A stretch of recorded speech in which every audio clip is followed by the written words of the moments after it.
Este día Dios nos va a enseñar cómo crecer en santidad.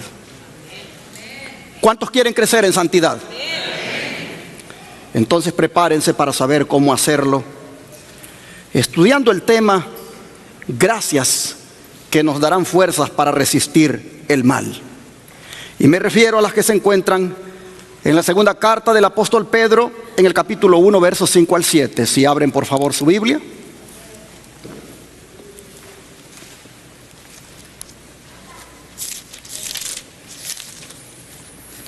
Segunda carta del apóstol Pedro, capítulo 1, versículo 5 al 7.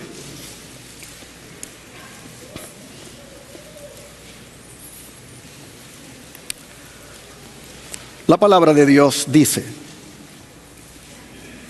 vosotros también, poniendo toda diligencia, por esto mismo, añadid a vuestra fe virtud, a la virtud conocimiento, al conocimiento dominio propio, al dominio propio paciencia, a la paciencia piedad, a la piedad afecto fraternal, y al afecto fraternal, ¿qué cosa? Amor. Este pasaje, que se conoce como la escalera de Pedro, nos muestra que el principio de la fe, lejos de ser tranquilo o pasivo, nos lanza en una interminable empresa y por lo tanto debemos hacer todo esfuerzo para suplementar esa fe con virtud y con las demás cualidades que hemos leído. Porque hermanos y hermanas, donde hay fe, siempre hay crecimiento espiritual. Donde hay fe, siempre va a haber una vida de santidad. Solo que para lograrlo, Dios nos ha dado estos medios de gracia que están en su pantalla. Gracias que se relacionan la una con la otra, así como las ramas de un árbol se relacionan con el tronco o se vinculan, y así las ramitas con la rama más gruesa. Por eso el espíritu de profecía dice, hablando de estas gracias, lo siguiente: debemos añadir a la fe virtud, a la virtud conocimiento, al conocimiento dominio propio, al dominio propio paciencia, a la paciencia piedad, a la piedad afecto fraternal y al afecto fraternal amor. No debéis pensar que tenéis que esperar hasta que hayáis perfeccionado una gracia antes de cultivar otra. No, deben crecer juntas, alimentadas continuamente por la fuente del amor.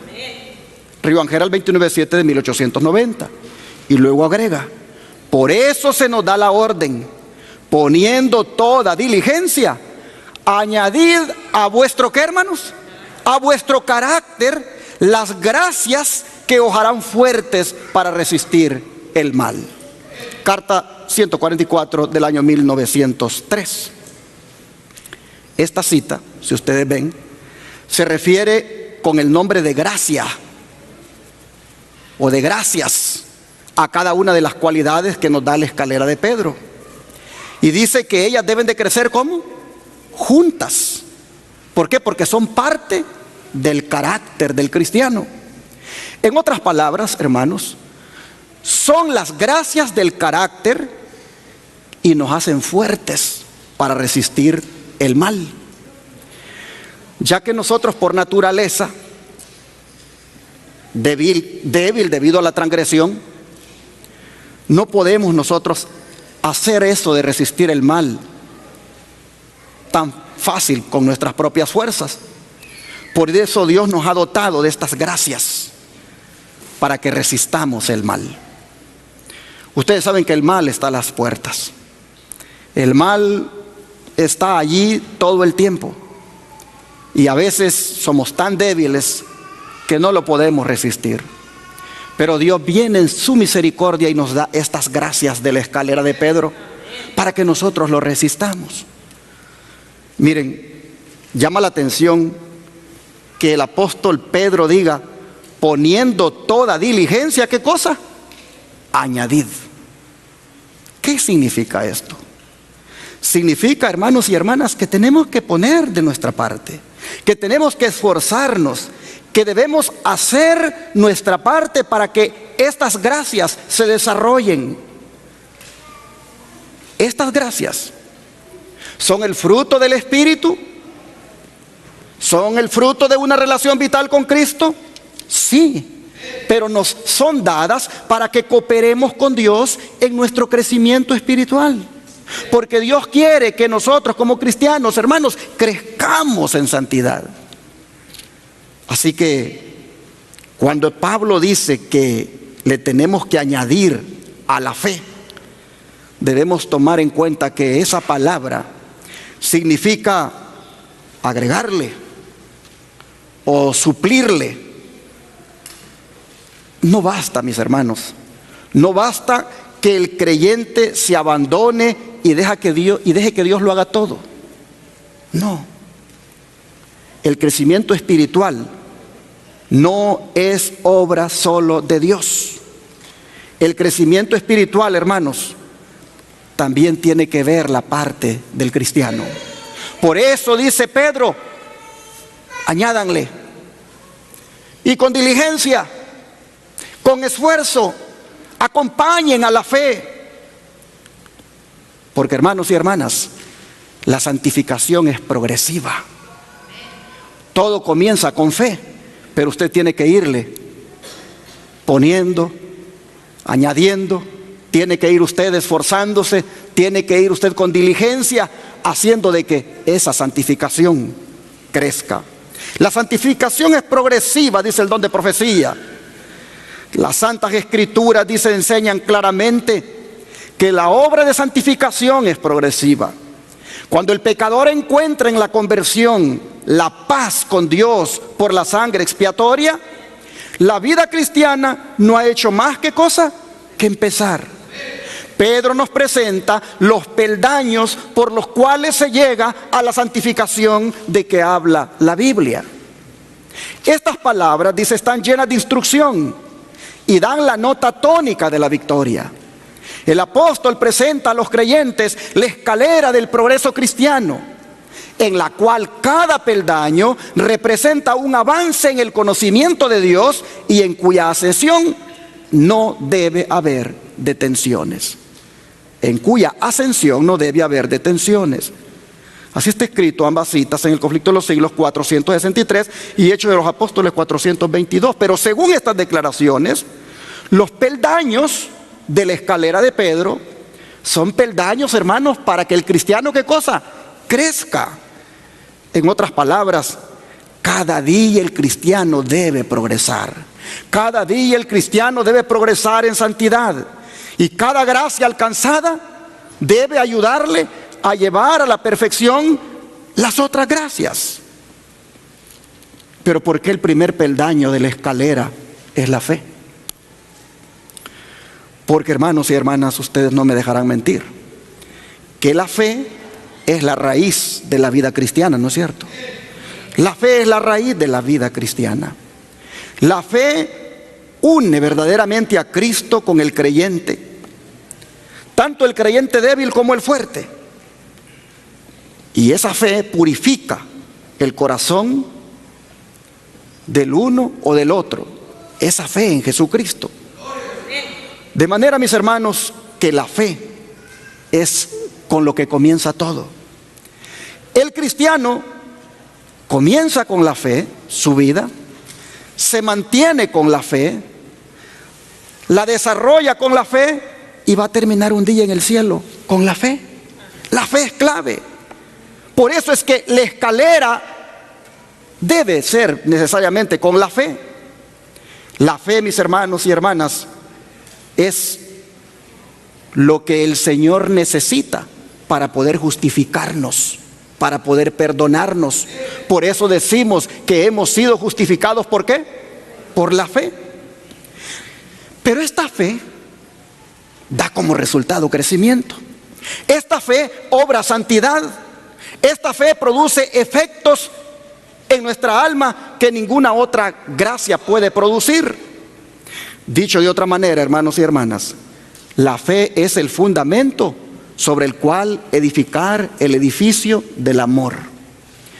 Este principio de edificar sobre la fe, nosotros lo encontramos en la Escritura, por lo menos en la carta de Judas. Vean ustedes lo que dice Judas, el versículo 20.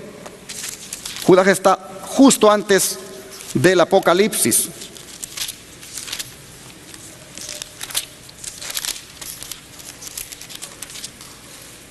El verso 20 dice: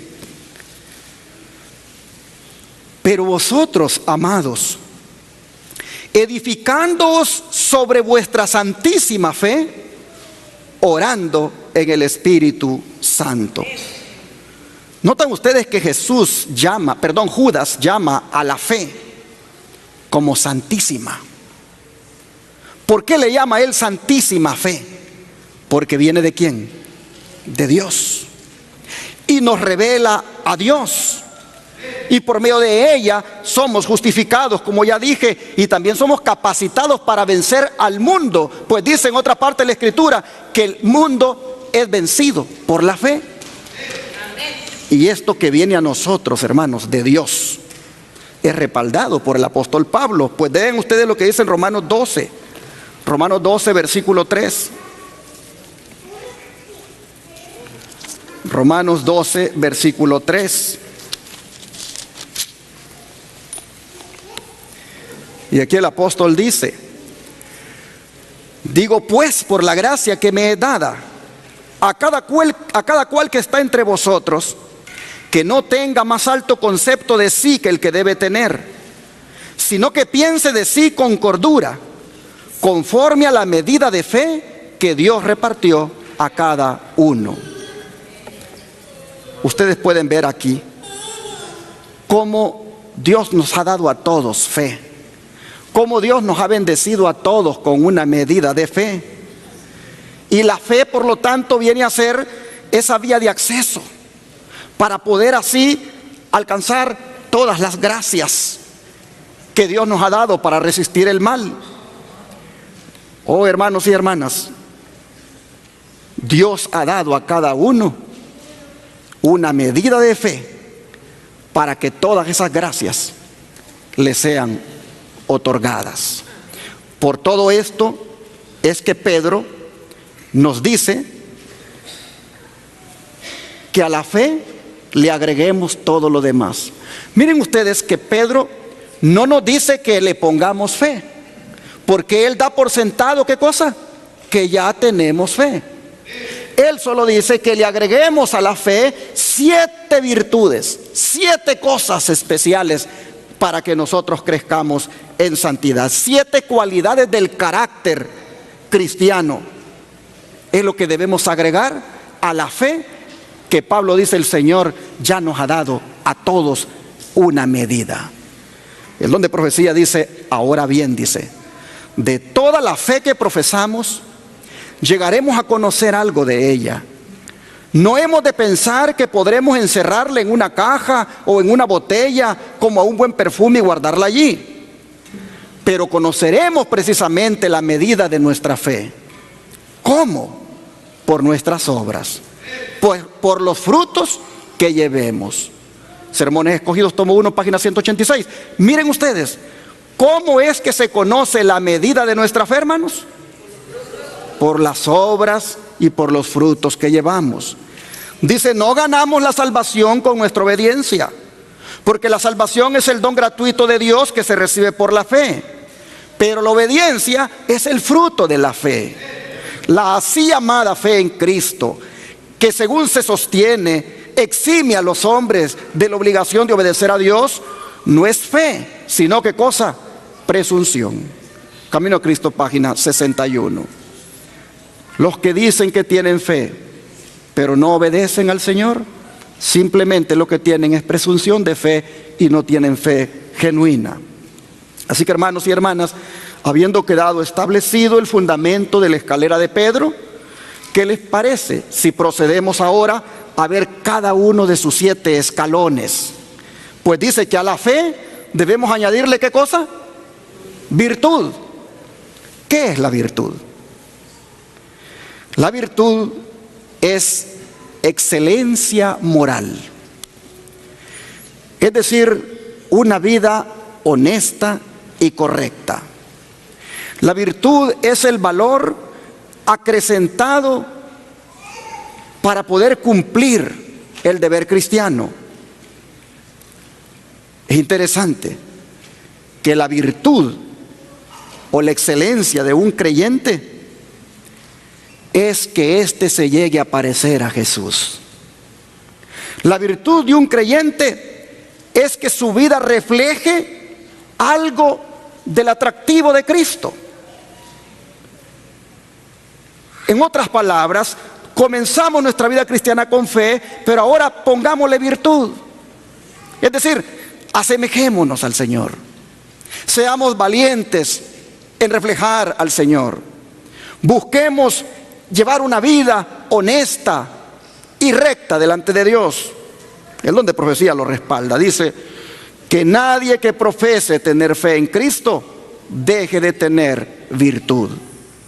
Todos tenemos la obligación de actuar de tal modo que podamos revelar a los demás la virtud del carácter de Él. Sermones Escogidos, tomo 2, página 248. Dios nos ha llamado a la gloria y a la virtud. No tenemos razón alguna para amoldarnos al mundo, vistiendo, hablando y viviendo como los mundanos. Él nos ha dado una norma elevada por objetivo.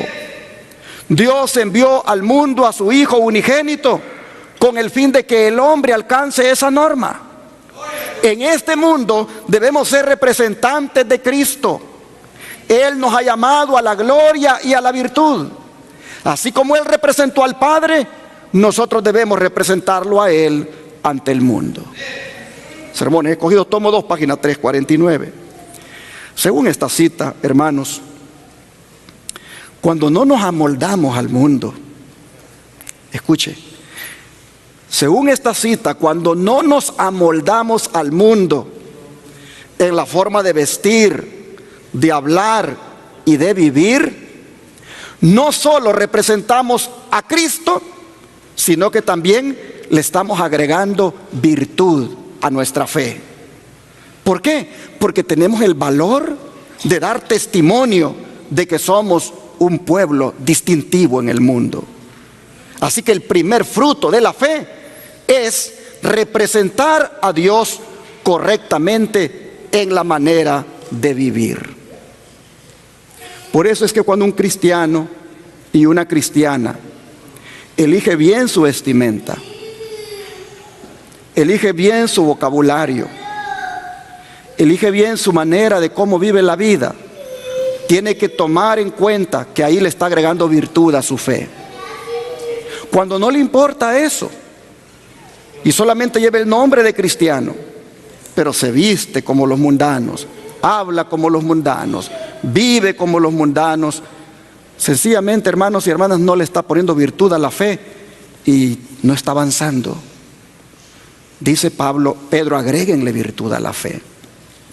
Hermanos y hermanas, pero después debemos agregarle el otro peldaño de santidad. ¿Cuál es el otro peldaño? El conocimiento. ¿Qué es esto de agregarle a la fe conocimiento?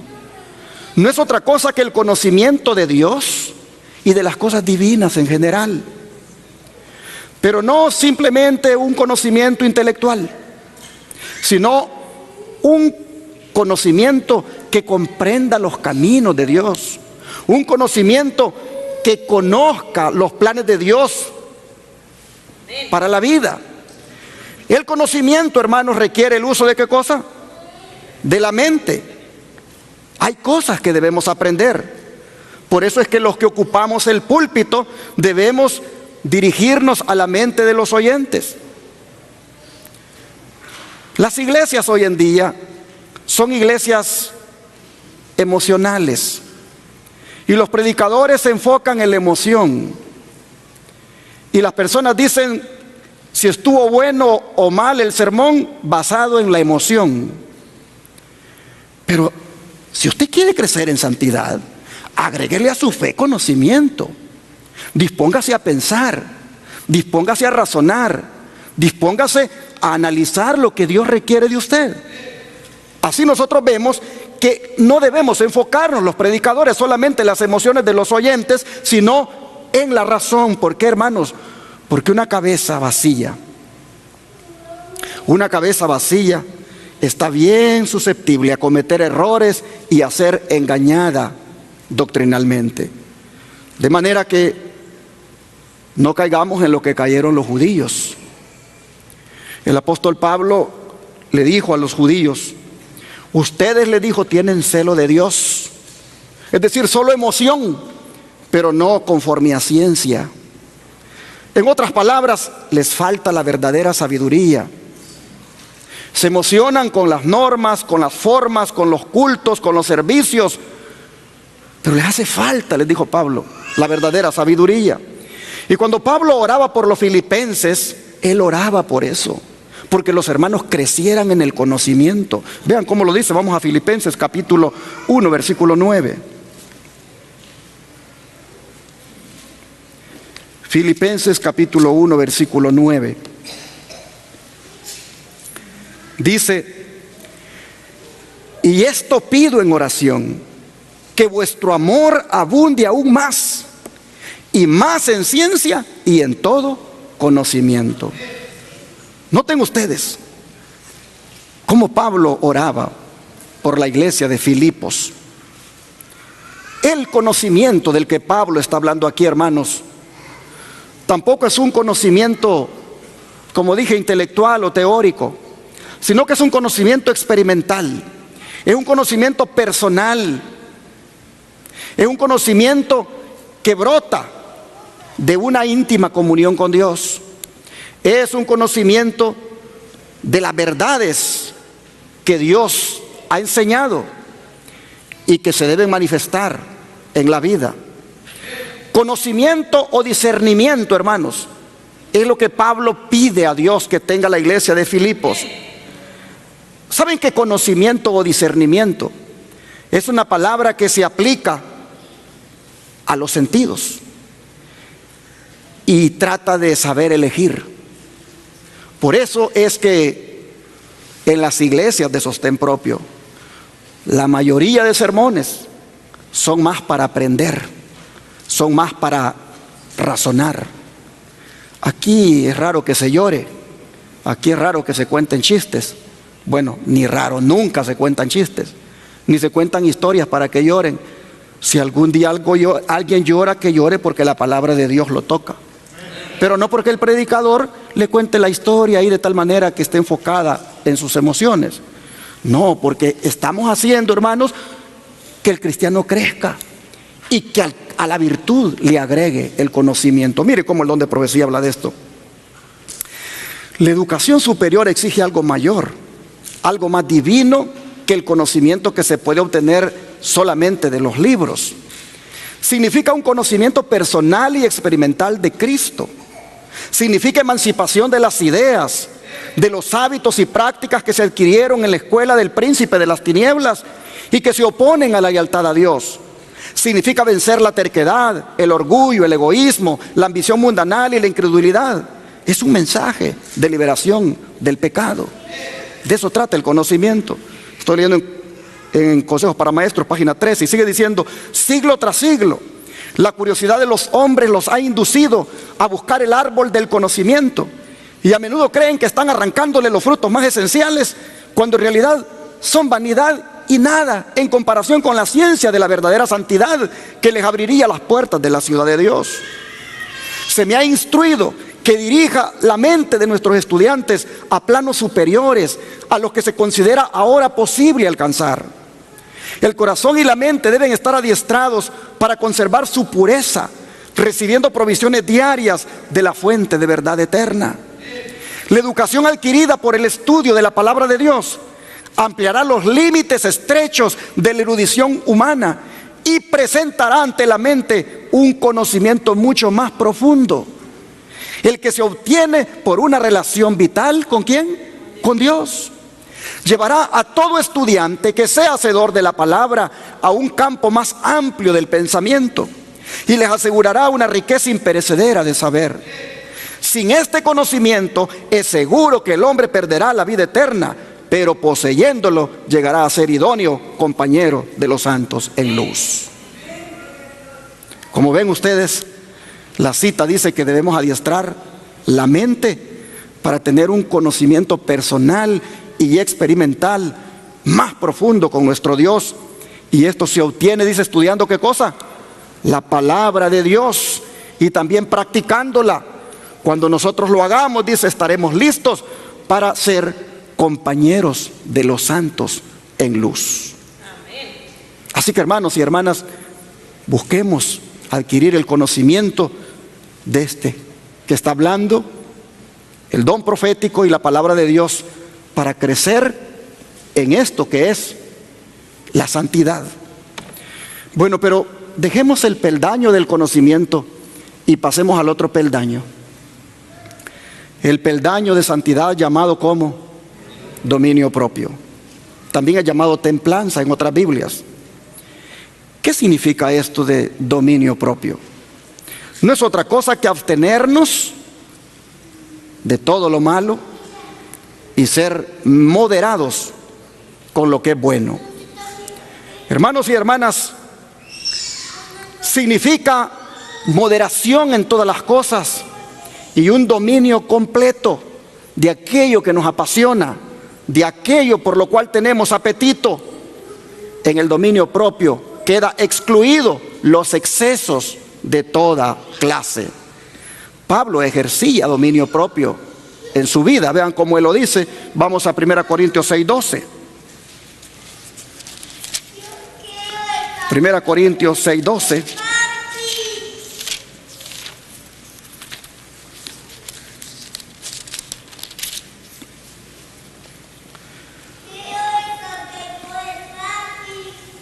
Dice, todas las cosas me son lícitas, mas no todas convienen. Estoy en 1 Corintios 6:12.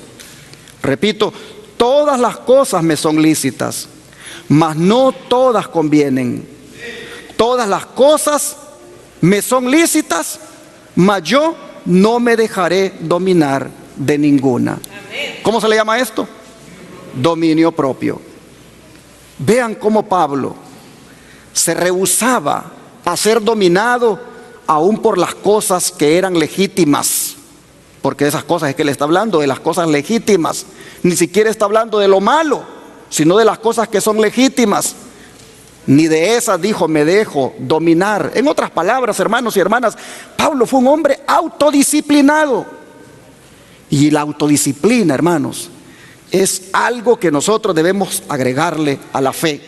La autodisciplina es la más grande de todas las libertades. En la autodisciplina, el Espíritu, hermanos y hermanas, hace que el cristiano viva libre de aquellas cosas pecaminosas, como también de aquellas cosas que son buenas. ¿Por qué? Porque sabe controlarse. Una persona equilibrada, hermanos, es una persona que no se deja esclavizar ni por lo malo ni por lo bueno. Ejerce dominio propio en todo. Para los griegos, dominio propio era una palabra que ellos aplicaban sobre todo en los deportes. Por eso es que hemos oído a Pablo decir que él se abstenía de todo. Y decía, todo aquel que lucha, ¿qué cosa? De todo se abstiene. Así yo también, decía él, lo hago. Me abstengo. Golpeo mi cuerpo y lo pongo en servidumbre. Hermanos y hermanas, los atletas que se preparaban para los juegos, estos hasta evitaban la comida malsana, evitaban el vino y también evitaban el trato sexual, porque ellos como atletas querían llegar a la meta. Así también el cristiano debe ejercitar el dominio propio en toda circunstancia y debe hacerlo poniendo la confianza en el Señor. Los apóstoles, si ustedes se fijan, mencionan el dominio propio como una virtud que el cristiano debe practicar. Vean, por ejemplo, los proverbios, cómo hablan del dominio propio. Vamos aquí a Proverbios 16, versículo 32. Proverbios 16, versículo 32.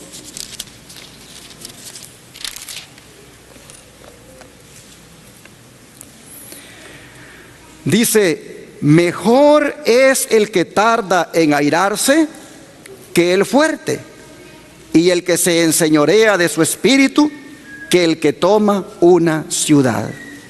Aquí está presentando, hermanos, a una persona que tiene dominio propio ¿sobre qué? Sobre su carácter. Cuán importante es que nosotros, cuando se trata de el enojo, ejerzamos dominio propio. Ahora vean Proverbios 25, versículo 28. Proverbios 25, versículo 28. Dice: como ciudad derribada y sin muro es el hombre cuyo espíritu no tiene rienda. Así es el que no ejerce dominio propio sobre su carácter. Así que, hermanos y hermanas, esta gracia del dominio propio es algo que lo tenemos que buscar, llevar con nosotros, tenemos que agregarla a la fe que Dios nos ha dado.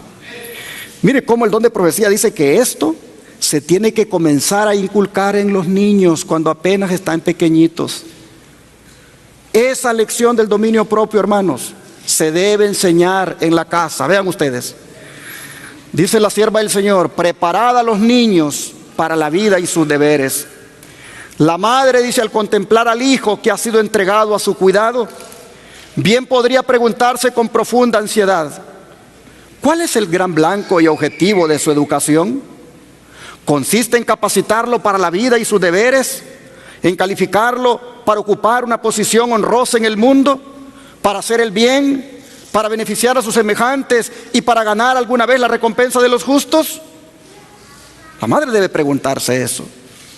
Y si es así, dice, entonces la primera lección que debe enseñársele a ese niño es ¿cuál? La del dominio propio. Porque ninguna persona indisciplinada y testaruda puede esperar tener éxito en este mundo o recompensa en el venidero. Conducción del Niño, página 83. Necesitamos, hermanos y hermanas, enseñar al niño el dominio propio. ¿Por qué? Porque el mundo carece de personas con dominio propio. Las iglesias carecen de cristianos con dominio propio. Mire cómo dice el don de profecía: la causa de la reforma necesita hombres y mujeres cuya conducta sea dechado de dominio propio. Es decir, ejemplo, la valía, dice, de los principios que inculcamos depende de que los practiquemos. El mundo necesita ver una demostración práctica de lo que puede la gracia de Dios en cuanto a devolver a los seres humanos su perdida dignidad y darles el dominio de sí mismos. Noten, el mundo necesita ver cristianos que se saben dominar, cristianos que ejercen dominio propio, porque es un peldaño en la escalera de la santidad. Y si hay un área, hermanos, donde ustedes saben que somos pésimos en el dominio propio, pues es en la alimentación. Y para eso el Señor, que está preparando este pueblo para trasladarlo al cielo, le está diciendo: miren, sean santos como yo soy santo, y aquí les doy la escalera, aquí les doy las gracias que necesitan. Pónganle a su vida santa, pónganle este peldaño, suban este peldaño, el del dominio propio, porque en el asunto de la alimentación, hermanos y hermanas, le fallamos a Dios. A ver si tienen ustedes el esfuerzo de poner su atención a esta declaración que el don profético nos da. Dice: los de ocupación sedentaria, principalmente mental, que tengan suficiente valor moral y dominio propio, podrán probar el satisfacerse con 2 o 3 platos y no comer más de lo estrictamente necesario para saciar el hambre. Hagan ejercicio activo cada día y verán cómo se beneficia.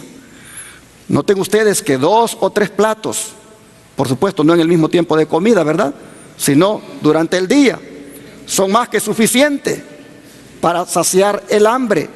Y debemos ejercer dominio propio y no comer a cada rato.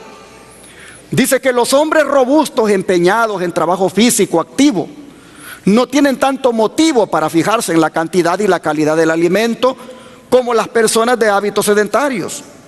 Pero aún ellos gozarán de mejor salud si ejercen dominio propio en el comer y en el beber. Fíjense con cuidado en su alimentación. Estudien las causas y sus efectos. Cultiven el dominio propio. Sometan sus apetitos a la razón. No maltraten su estómago recargándolo de alimento, pero no se priven tampoco de la comida sana y sabrosa que necesitan para conservar la salud. Así está escrito en Consejos sobre Ministerio Médico, Obra Médica Misionera, en la página 91 y en las anteriores. Hermanos, si nosotros logramos dominio propio en el área de la alimentación, sin duda lograremos fácilmente el dominio propio en todas las demás áreas. Pero si el dominio propio es indispensable, hermanos, el siguiente peldaño de santidad no se queda atrás, como es el de la paciencia.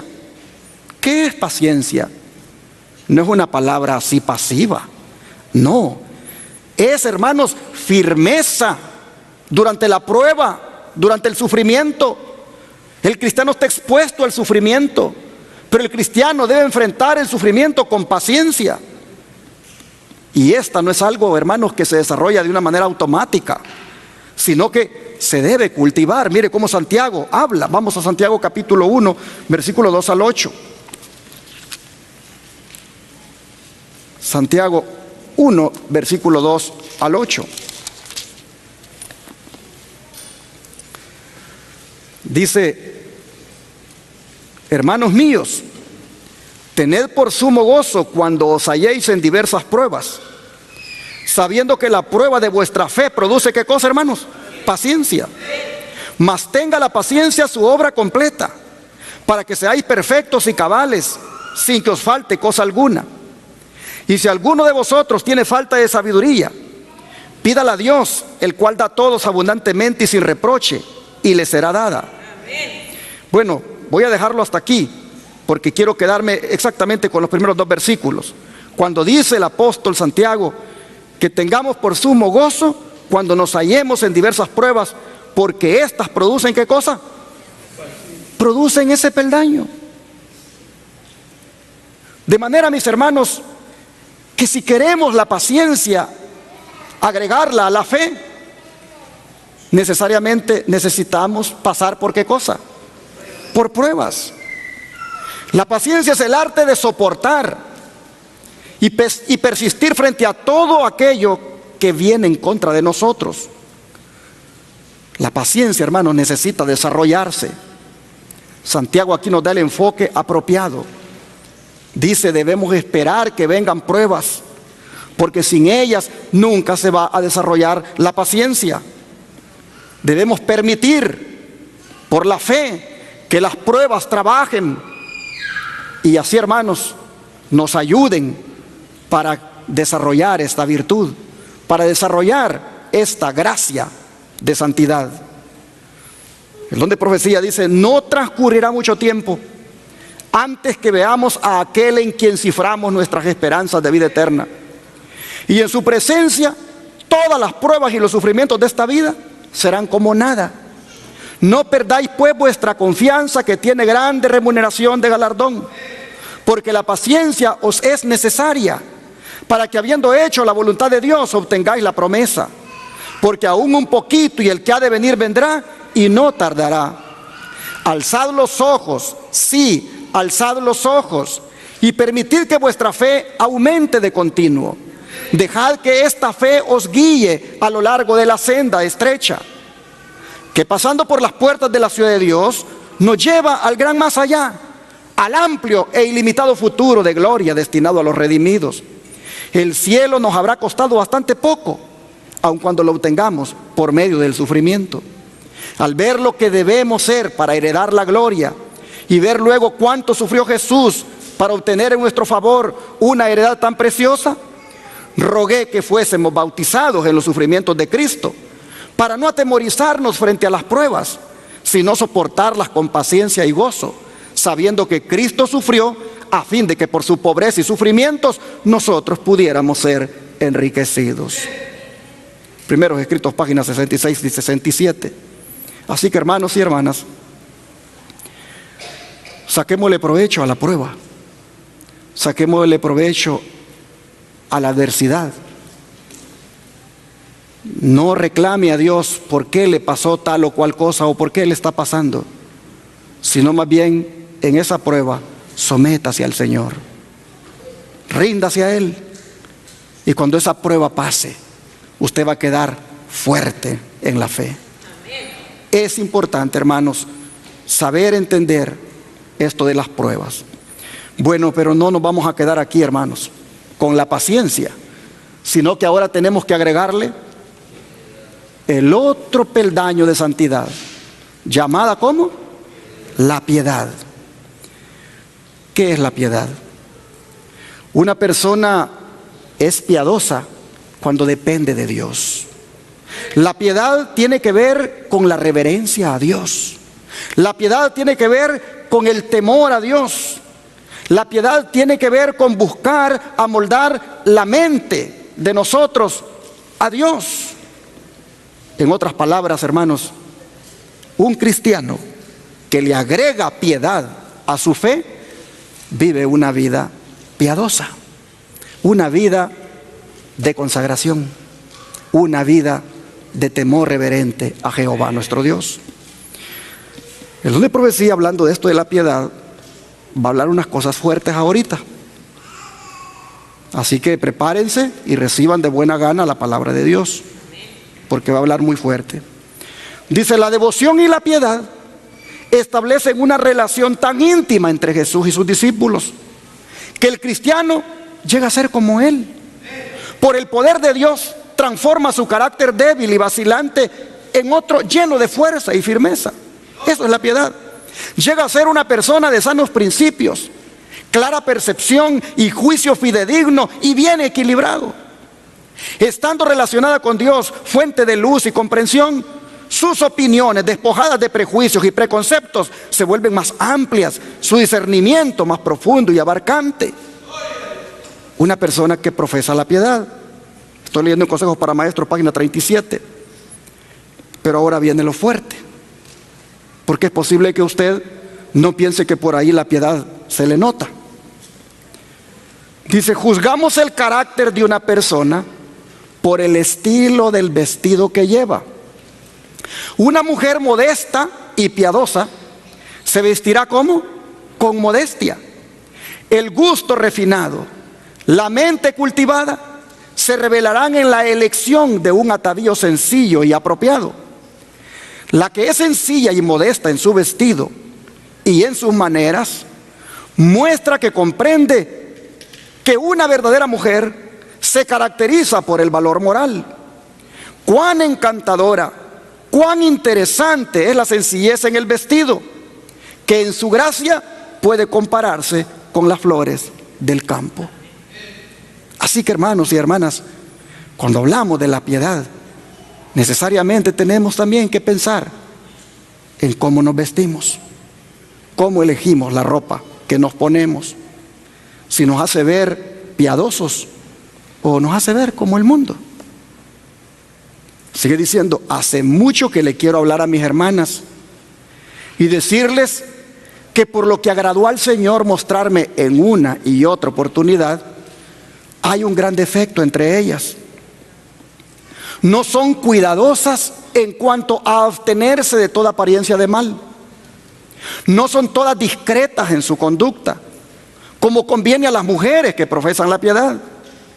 Sus palabras no son tan selectas y bien escogidas como debieran serlo las de quienes recibieron la gracia de Dios. Son demasiado familiares con sus hermanos, o sea, muy confianzudas.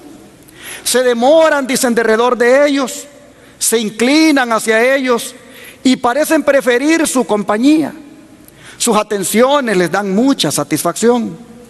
De acuerdo con la luz que el Señor me ha dado, nuestras hermanas debieran seguir una conducta muy diferente, ser más reservadas, manifestar menos audacia y ataviarse con vergüenza y modestia.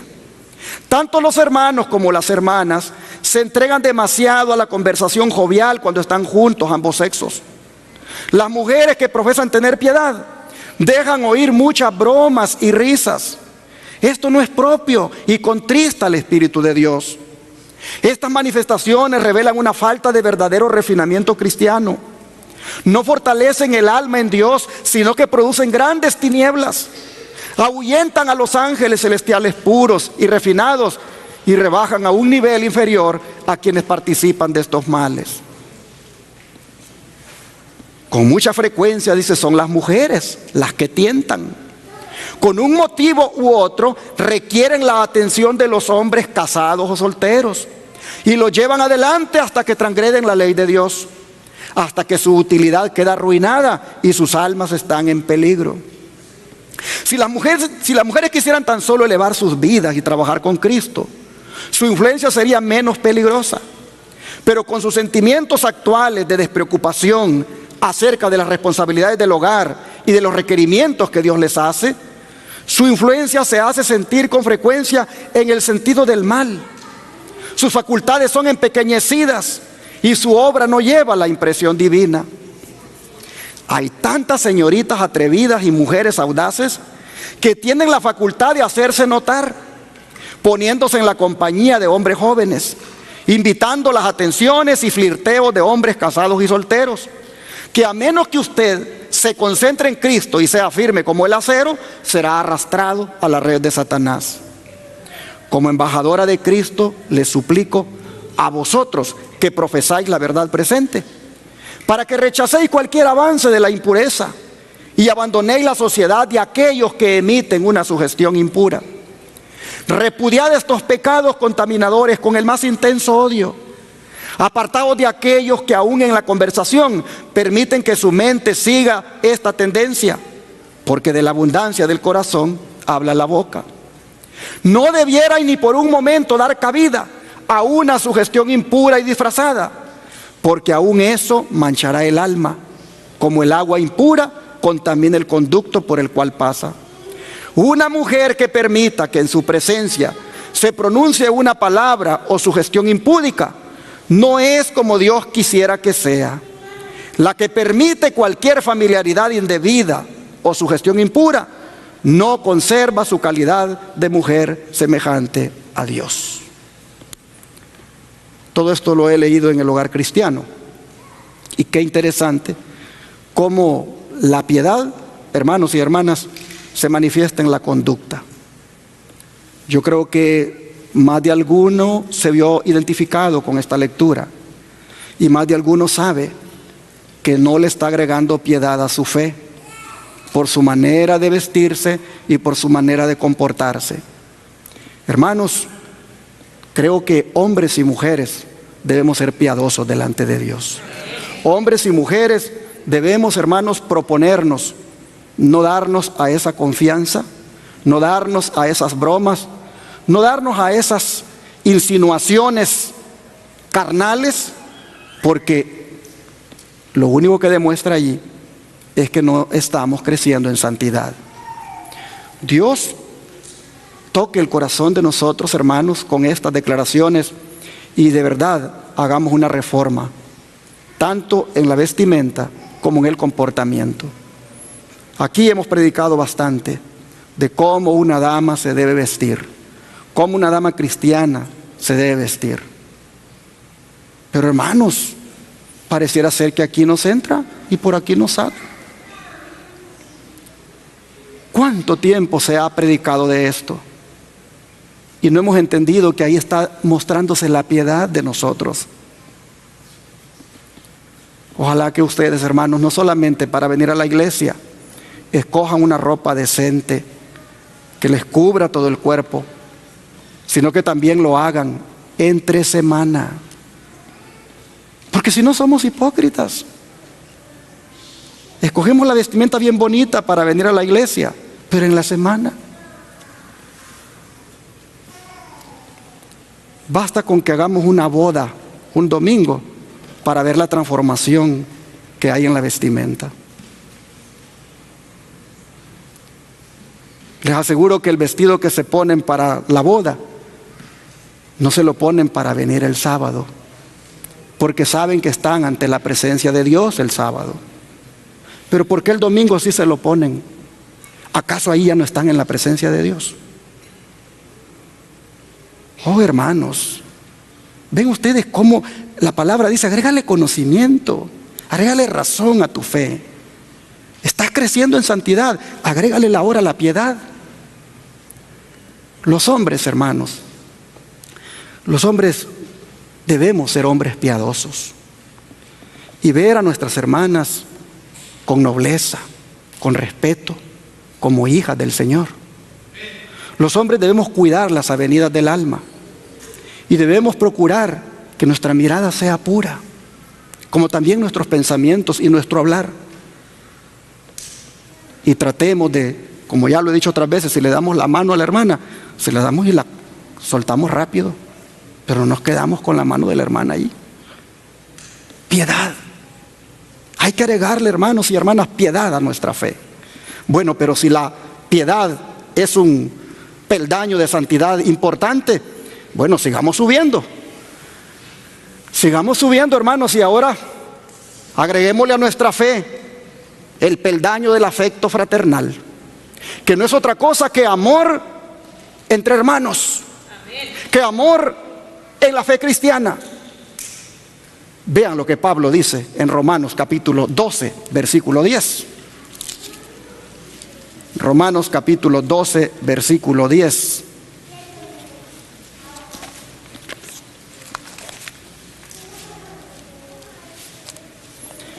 Y la Escritura dice de la siguiente manera: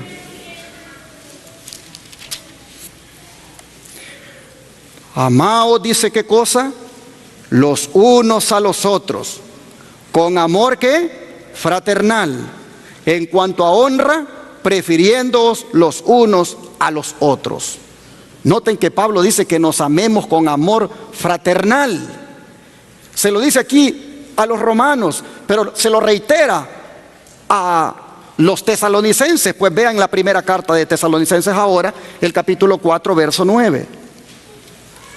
Primera Tesalonicenses, capítulo 4, verso 9.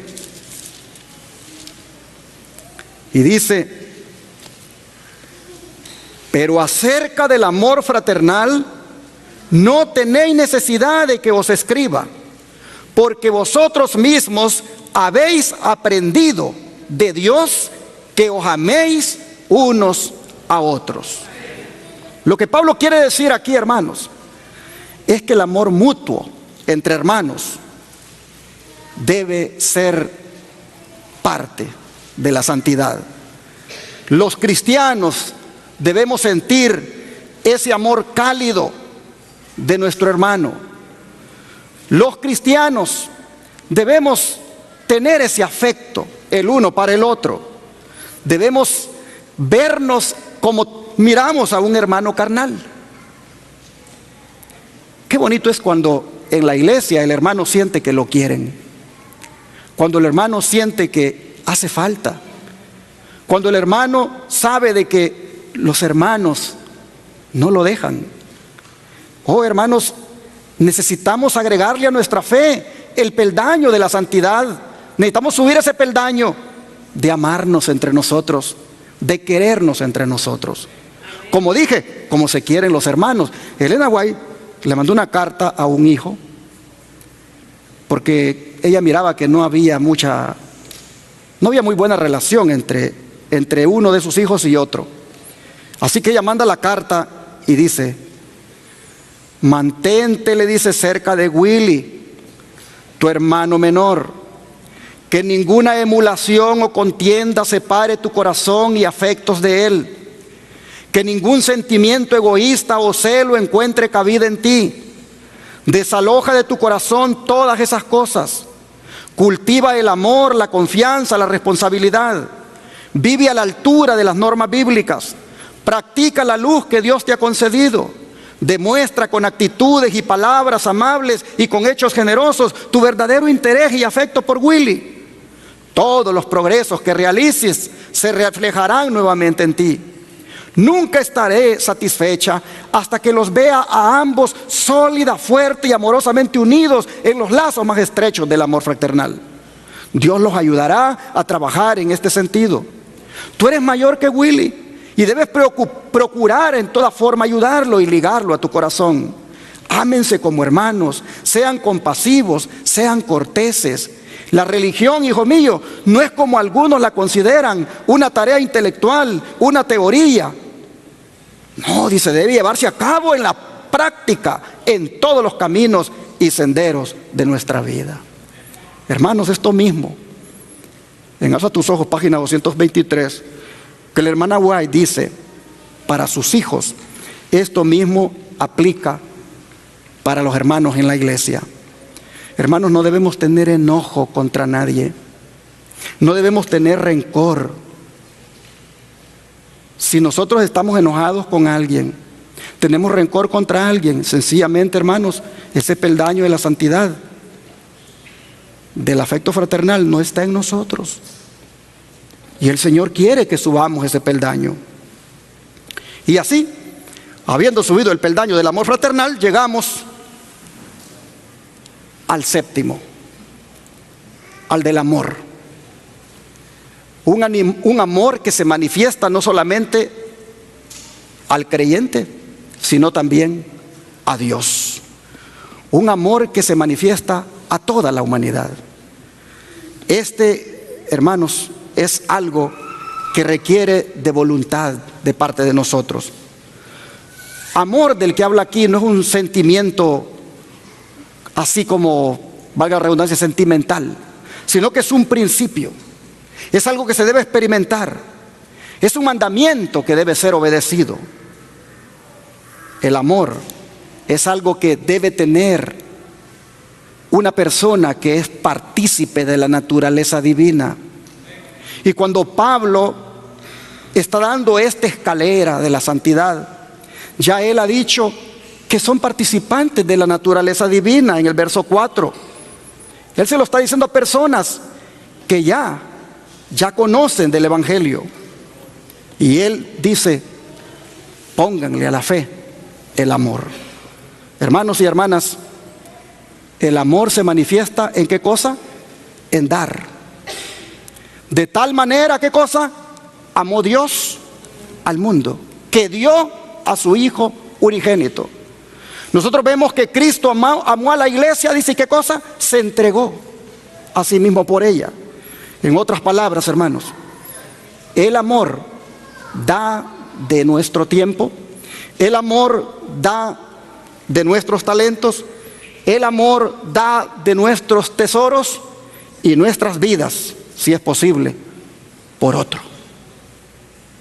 Este amor, agape, que es el amor de Dios implantado en nosotros, es, hermanos, el que está en la cima de la escalera. El que llega allí, hermanos, ha llegado a la perfección. 7 virtudes después de la fe.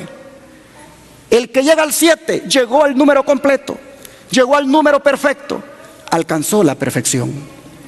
Ojalá, hermanos, que nosotros, entendiendo esto, nos propongamos que estas virtudes estén en nosotros. Vean cómo el don de profecía dice: el amor, base de la creación y de la redención, es el fundamento de la verdadera educación.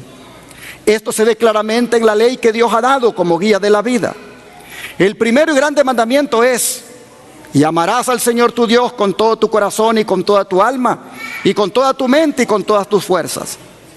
Amar al infinito y omnisciente con toda la fuerza, la mente y el corazón representa el más alto desarrollo de toda facultad.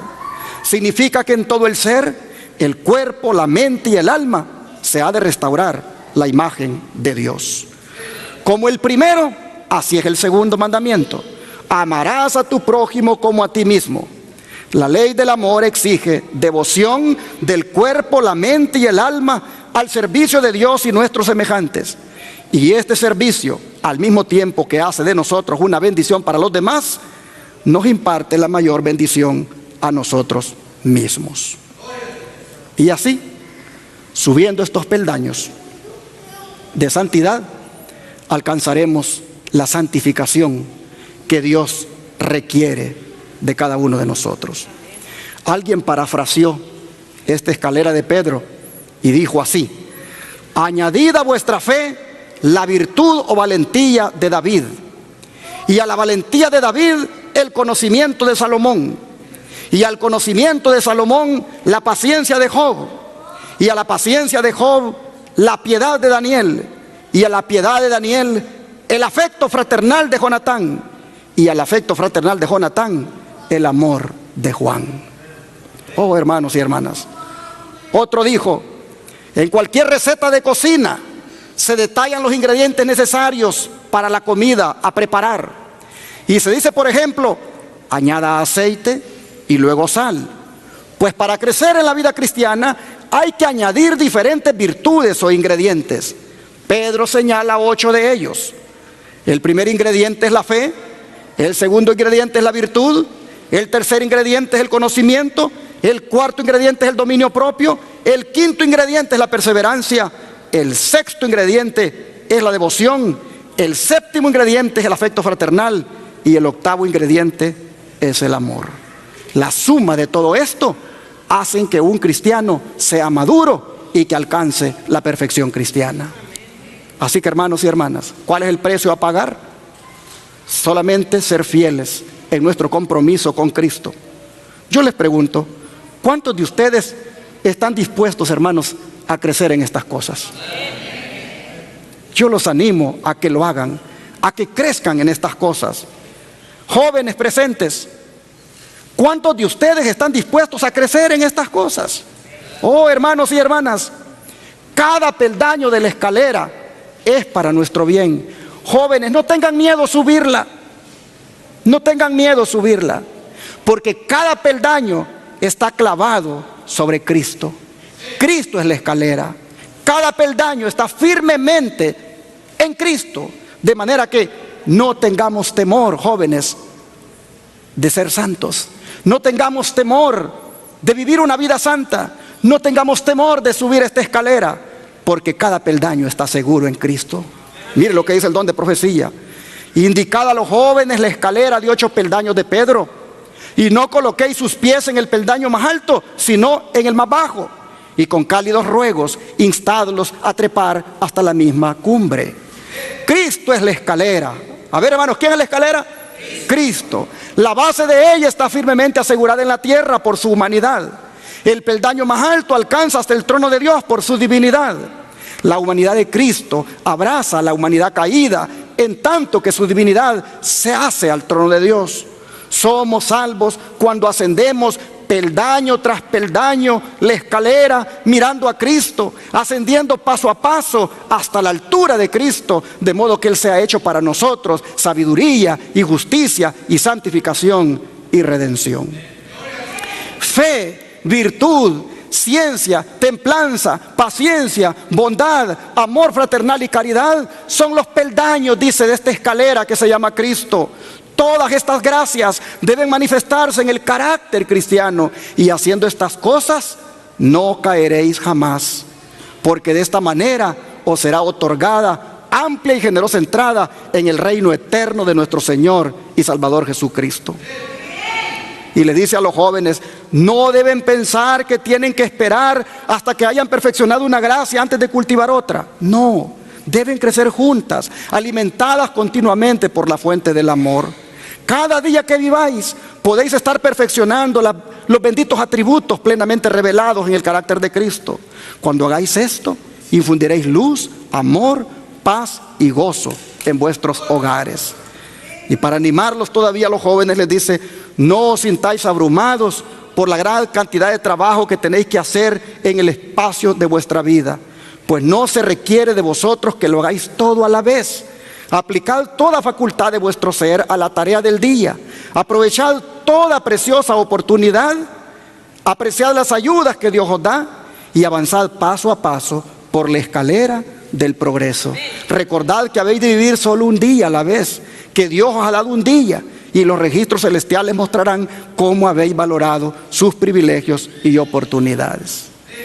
Todo esto estaba en Maranata, el Señor viene. De manera, jóvenes, que vale la pena subir esta escalera de la santidad, y el resultado de vivir así, subiendo esta escalera, el resultado es hermoso. Vamos a 2 Pedro para cerrar. 2 Pedro 1, 8 al 11.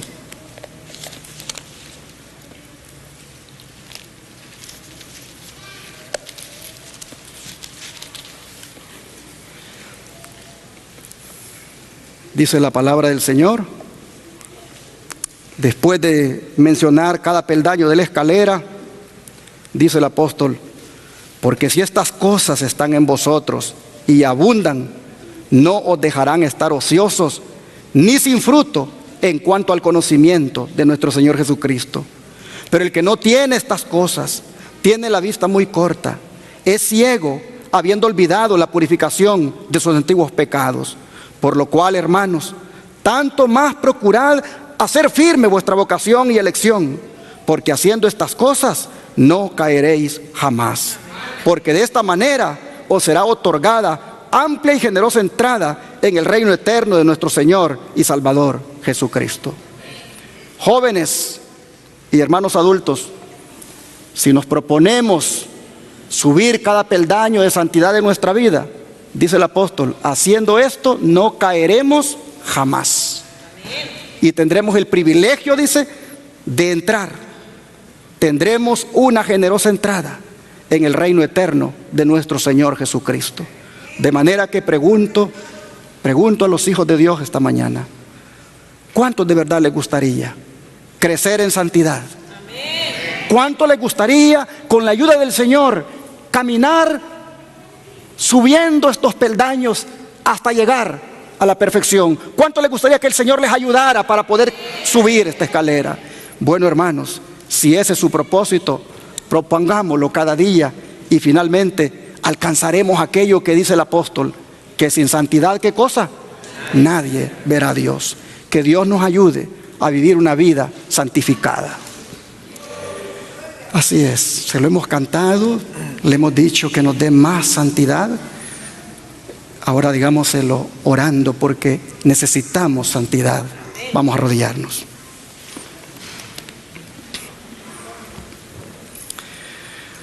Padre nuestro, estamos conscientes, Señor, que la voluntad tuya para con nosotros es nuestra santificación.